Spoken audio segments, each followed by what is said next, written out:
Welcome to True Crime by Indie Drop-In. Each week, we feature an episode from the best independent creators. Hit the subscribe button for more great true crime content. If you would like to help support Indie Drop-In, check out our Patreon at the bottom of the show notes. Today's episode is from Always Time for True Crime. Don't forget to check out the show notes for links to subscribe to Always Time for True Crime and follow on social media. Enjoy the show. Begin.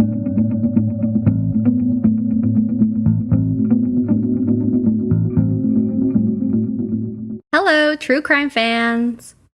Happy True Crime Tuesday, and welcome to episode 18 of Always Time for True Crime with your host, Julia, aka me. I know I say this pretty much every week, but I think I've got a really cool case for you guys today. I don't know about you, but I love cases that have been cold for a while and then have just recently been solved.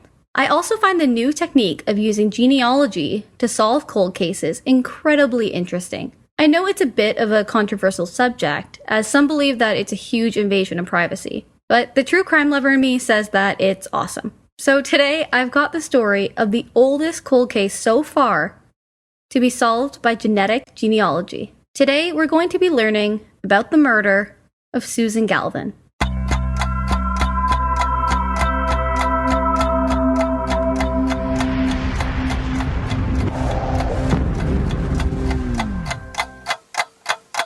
Susan Galvin was born in Bedford, Massachusetts on December 31st, 1946, to parents Helen and Lorimer Galvin. Susan was the eldest of 7 children and would regularly help take care of the kids while her parents were at work. Susan's younger brother Larry says that Susan was kind of like a second mom to the younger kids.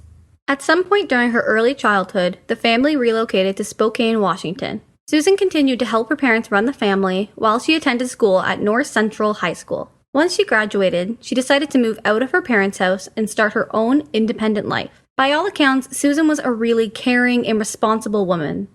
So I don't get the feeling that she minded taking care of her siblings. But she was officially an adult now, and she had had this dream of moving to the capital city of Seattle. So when Susan was 19 years old, she made that dream a reality and moved to Seattle to begin working as a records clerk for the Seattle Police Department. And this was really big for the time. Susan had wanted to do something in law enforcement, but this was the late 60s, and women didn't really work in that field. So Susan saw working as a records clerk as a great start for her. Having lived in Seattle for a year, the young girl was really enjoying living in the city. She was dating a lot, as she was newly single, and she lived right in the downtown core, very close to all the action, including the police department where she worked. The Seattle Police Department was located in the Seattle Center, at the bottom of the Space Needle. It was a very busy, popular area, especially with tourists. Really, it sounds like an awesome area to work in. Susan regularly worked what was called the graveyard shift, starting at midnight and not finishing until 7 or 8 a.m. Her coworkers knew her as a very reliable, responsible, put-together young woman who took her job very seriously. She even had a spotless attendance record. So when Susan didn't show up to her night shift on Sunday, July 9th, 1967, her coworkers were all immediately a bit concerned. But their worries intensified when she also missed her 2 next shifts. So much so that her friends at the department decided to file a missing persons report. Officers who were familiar with Susan also went around showing the picture of her ID card to see if anyone had seen her recently. Since it was 1967, I assume her parents probably didn't even know that she was missing, because they most likely didn't talk every day. It's not like now where we have 24/7 communication. So if her family, who lived more than 4 hours away, hadn't heard from Susan in days, it probably wasn't strange. On Thursday, July 13th, the Seattle Center parking lot attendee called police to report that he had found a woman deceased in one of the parking lot elevators. When officers arrived on scene, they were horrified to see that the victim was their coworker and friend, 20-year-old Susan Galvin. Susan lay on the floor of the elevator, partially unclothed, with her legs spread apart. She had been raped and strangled with a ligature. The attack was so violent that her underwear had been ripped in 2. Apart from one large bruise on her nose, Susan had no defensive wounds, meaning she probably didn't see the attack coming and had no chance to fight back. It was unclear whether she was attacked in the elevator or if she was dragged in there after. Of course, it was a very personal case for the detectives, as they referred to Susan as, quote, one of their own. But they remained professional, dusted for fingerprints, and bagged her clothes for evidence. Since the crime was in 1967 and DNA profiling wasn't a thing yet, people didn't know about forensics, so a semen sample was not collected from the underwear. Though, like I said, the actual underwear itself was. The Seattle Police Department was very disturbed when they realized Susan was most likely attacked on her way to work, as coworkers knew Susan regularly cut through the parking lot as a shortcut while working late at night. This was also why she never showed up to work on the night of July 9th. But if she had been killed on Sunday the 9th, how did she go undiscovered in an elevator connected to the busiest building in the city until Thursday, July 13th? Well, it turns out that the parking garage, as well as those elevators, were closed Monday to Thursday. So when Susan was attacked Sunday night, the elevators were shut down just hours later. Now police began to wonder, was this a random attack, or was the killer someone who knew the parking garage would be closed, and someone who knew that Susan always walked this route? Also, it's important to note that in 2020, there are cameras in every parking garage at every angle. In 1967, there were no cameras to give detectives any clues. This murder sent terror throughout Seattle for many reasons. First of all, the Seattle Center was a family-friendly place in the downtown area. It was always busy, filled with tourists. It was definitely a place where people felt safe. But also, the victim had worked for the police department, and I think that just kind of gave the idea that if law enforcement isn't safe for murderers, nobody is. I know she was a records clerk and not an actual officer, but I still think that was what people thought after Susan's murder. Investigators were very eager to solve the case in order to calm the public, but also because someone had murdered their friend. So they did the only thing you could do with no DNA and no cameras: start going around and asking people if they had seen anything.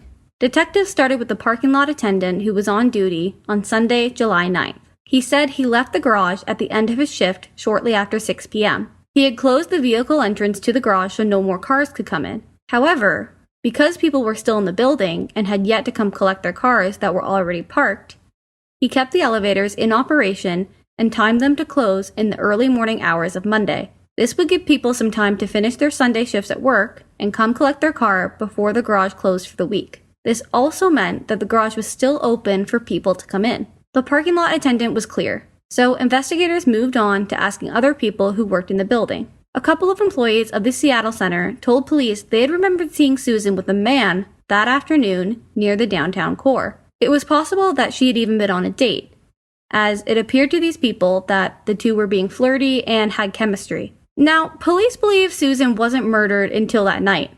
Around midnight, actually. But still, if she was on a date hours before her murder, that man would definitely be a suspect.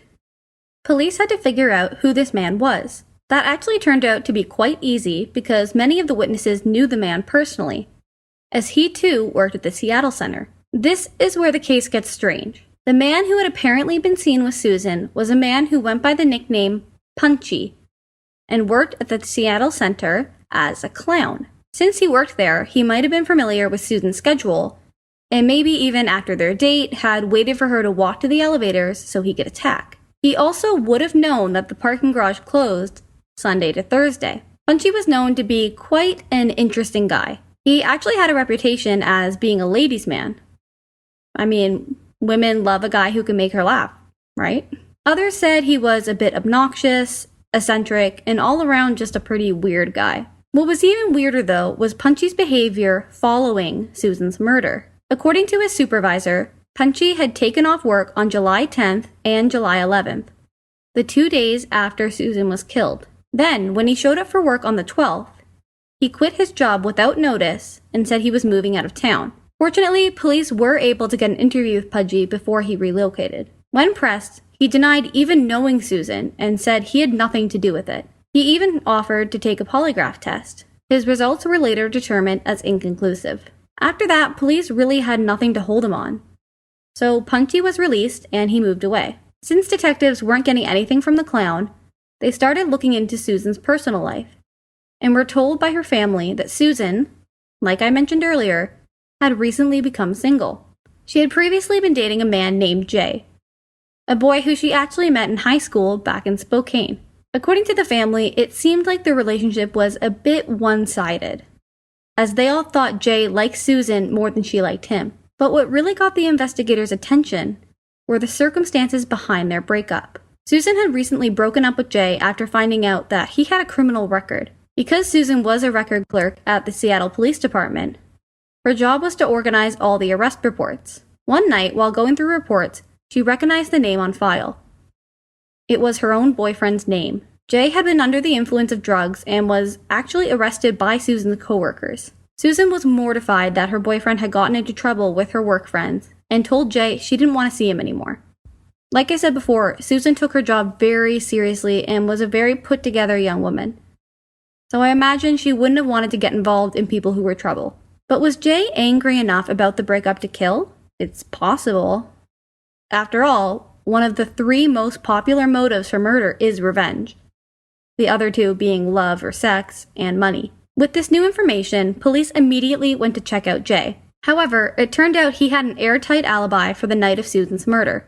He had gone to a concert with some friends, and multiple people were able to confirm that. So now, even while police were keeping Punchy the Clown in the back of their minds, they were back to square one, with nobody to interrogate and no new leads. It was back to interviewing the friends and family. This time, Susan's friends told detectives that Susan had gone on a double date the weekend before her murder. She had gone out with her friend and 2 sailors, and apparently the foursome had a really good time, even making plans to go out again the next weekend, which was the weekend Susan was murdered. Could Susan have been with her sailor the night she was murdered?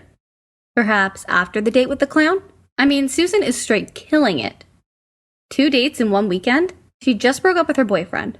Already dating. I support her in this. Anyway, the 2 sailors were brought into the station. The 2 men were very cooperative, admitting they knew Susan and did go out with her and her friend, though they claimed they knew nothing of her murder and that, although they had wanted to go on a second date, they had never actually made official plans to do so. The sailors also had alibis for pretty much the entire weekend that Susan was murdered. But just to be safe, police asked them to take a polygraph test. The men agreed and both passed.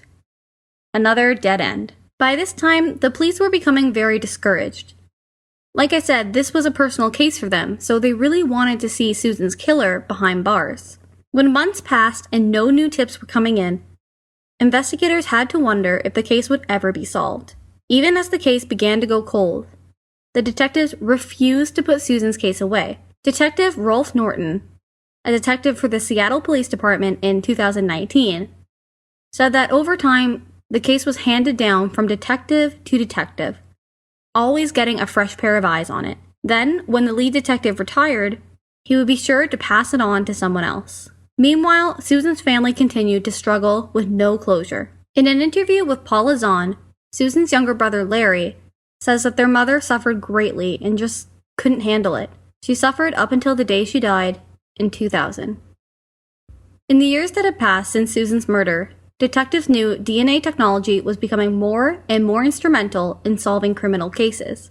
So in 2002, the Seattle Police Department sent some evidence off to the lab. The underwear that Susan had been wearing prior to her murder, the underwear that had been ripped in 2, was sent for testing. Miraculously, 35 years after the murder, the lab was able to find traces of semen on the underwear, and from it, generate a genetic profile. Police now had their killer's DNA. Because of the violent nature of the crime, it seemed likely that the man who killed Susan had most likely had other violent crimes on his record. But when the DNA profile was run through CODIS, it generated no matches. Once again, the case went cold. It wasn't until 2016 that Susan's case would again attempt to be solved. It was Detective Rolf Norton who got investigators thinking about Susan Galvin when he was reviewing a number of cases in their cold case unit. Detectives asked Norton to look into a case that had confounded the department for 50 years. It was still very obvious that the Seattle Police Department wanted to find Susan's killer, no matter how long it took. Even though, by that time, the detectives who knew Susan in 1967 would have either been retired or dead. But as I mentioned before, the case was always passed down to new detectives. So I think that just having this case remain so relevant for 5 decades made the case personal to the entire department, old and new. Detective Norton's interest was immediately piqued, and he began looking into the case to see what he could do as next steps. That's when he saw that they already had a DNA profile of their killer. But if the killer's DNA wasn't in the database, he needed to think of another way to compare DNA. Just so you know, when the DNA profile is entered into CODIS, it remains stored in there, meaning that if their suspect had been arrested since 2002, when they got the profile, it would have alerted authorities of the match. I'm just saying that so you know that running the DNA again wouldn't do anything because it's been stored in CODIS since the last comparison. Detective Norton began writing a list of suspects from the original investigation back in 1967. Since DNA wasn't discovered back then, the suspects had never been tested and compared to the killer's profile. Punchy the Clown was the first suspect to stick out to Norton, and he decided to get a warrant for Punchy's DNA. Then, he had to track him down. Detective Norton found Punchy living in Utah. When he was questioned, he again denied knowing Susan. Police decided to let his DNA do the talking, and submitted it into the forensic lab to be compared to the crime scene. 2 weeks later, police were notified of the results. It was not a match. I can imagine that this really threw them for a loop. Like, why deny knowing Susan? Why purposely be difficult? In interviews with Paula Zahn, 2 different detectives described this guy as weird and strange. He was also a really eccentric, obnoxious guy. It's possible that he was being difficult with detectives simply for attention. Or maybe he honestly didn't know Susan, and the eyewitness accounts were wrong. It's definitely a weird situation, but whatever the reason, it was determined with certainty that Punchy the Clown did not kill Susan Galvin. You're probably getting sick of hearing this, but the case stalled again. They had no more suspects in mind to compare, and the DNA didn't have a match in CODIS. There's really nothing more they could do, or so they thought. But in 2018, a new crime-fighting tool changed criminal investigations forever, especially when dealing with cold cases. In April 2018, after decades of evading capture, the Golden State Killer was finally identified and arrested when DNA left at his crime scenes was compared to hundreds of thousands of samples across a genealogy site called GEDmatch. Even though the Golden State Killer, Joseph James D'Angelo, wasn't on the website himself, he had distant relatives who had uploaded their DNA profiles. Police could tell the Golden State Killer was related to these people, and that's how they got D'Angelo's name. Once they had him as a suspect in their minds, they compared his DNA and got a match. With nothing to lose, Detective Norton decided to give this new form of testing a try. Of course, there was no guarantee it would work, but it was something. Police then sent the DNA sample that they had obtained from Susan's underwear in 2002 over to Parabon Nanolabs, a DNA technology company that specializes in genetic genealogy testing. Parabon genealogist C.C. Moore entered the DNA profile into GEDmatch. 2 different people came up. They weren't the killer, but just like in the Golden State Killer case, the DNA showed that these 2 people were both distant cousins of the man who killed Susan Galvin. In fact, very distant cousins. They shared less than 2% of the same DNA with the killer. With this information, C.C. Moore was able to create a family tree and see where the 2 people had a relation. When looking at the tree, she saw both the people who came up were somehow related to the Whippich family. The analysis can give the lab a list of possible relations that the killer had to the person on GEDmatch. For example, in another case that the Parabon Nanolabs did, the results gave the lab a list of 7 possible suspects. So therefore, I'm just saying that the lab may not give you one name and say this person is for sure the killer. So Moore had to go through the Whippich line and review all the possible men who could have been the killer. She found one man who fit the bill. His name was Frank Whippich. At the time of Susan's murder, he was 26 and working as a security guard. But what's more, he was also living in Seattle at the time. When police were given the name, they were puzzled. This man had never even been on their radar for the murder of Susan Galvin. In order to confirm Frank Whippich was the killer, they needed to directly compare his DNA to the crime scene sample. Like I said, the lab maybe had a list of 10 different Whippich men who it could be. I'm not sure, but it's not like the lab would say it's 100% Frank until you get some of Frank's DNA. But there was one problem. Frank Whippich had been dead for 20 years. So the officers went to Frank's children and were able to get a warrant to get their DNA. The DNA came back, telling investigators there was an extremely good chance that Susan Galvin's killer was a parent to Frank's children. Investigators also sent fingerprints that had been collected at the crime scene over to the lab. There, they were able to compare the crime scene prints to Frank Whippage's prints. Since Frank was a security guard, his fingerprints had to be taken on his job application. The two were compared and matched. This was enough to get a warrant to exhume Frank Whippage's body and test his bone marrow DNA so they could be 100% sure it was him, even though they were pretty certain anyway. In early 2019, Frank Whippage's body was exhumed and his DNA compared. It was a match. Now, both his fingerprints and bone marrow DNA confirmed he was Susan Galvin's killer. But Frank Whippage was never a person of interest in Susan's murder. So who was this guy? Frank Whippage, a Seattle native, was a former soldier, and in 1967 was 26 years old and working as a security guard around the Seattle Center. He was married with a young son. It's theorized he may have been actually working in the Seattle Center around that time, and Susan's murder was simply an opportunistic sexual attack. After Susan's murder, Frank had another child and then got divorced. In 1971, he was arrested for larceny, and in 1975, was arrested on a weapons charge. None of these charges were violent, though. While reading over these arrests, I wondered why his prints wouldn't have been in CODIS.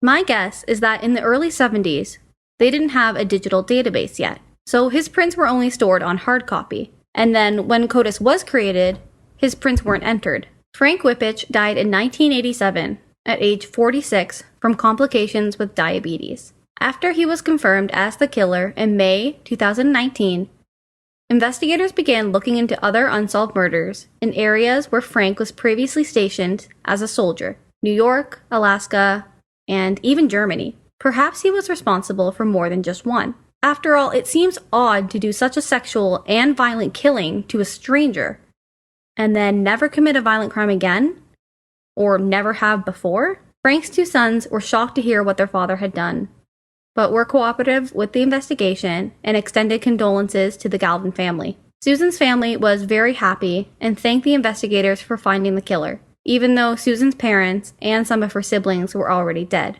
But the question of why still remains. As for other unsolved murders, they're still looking into Frank, and he hasn't been confirmed as the killer for any other cases yet. Thank you so much for listening to episode 18 of Always Time for True Crime. I really appreciate your guys' support, and if you like these episodes, I would love if you would go over to Apple Podcasts and leave me a 5-star review. If you want to follow me on social media pages, you can follow me on Facebook at Always Time for True Crime, a podcast, Instagram at Always Time for True Crime, and Twitter at ATFTC Podcast. I also have a Facebook discussion group where we discuss the episodes, you can recommend cases for me, and we just generally talk true crime. So join us on Facebook at Always Time for True Crime discussion group. See you guys next week, and thanks.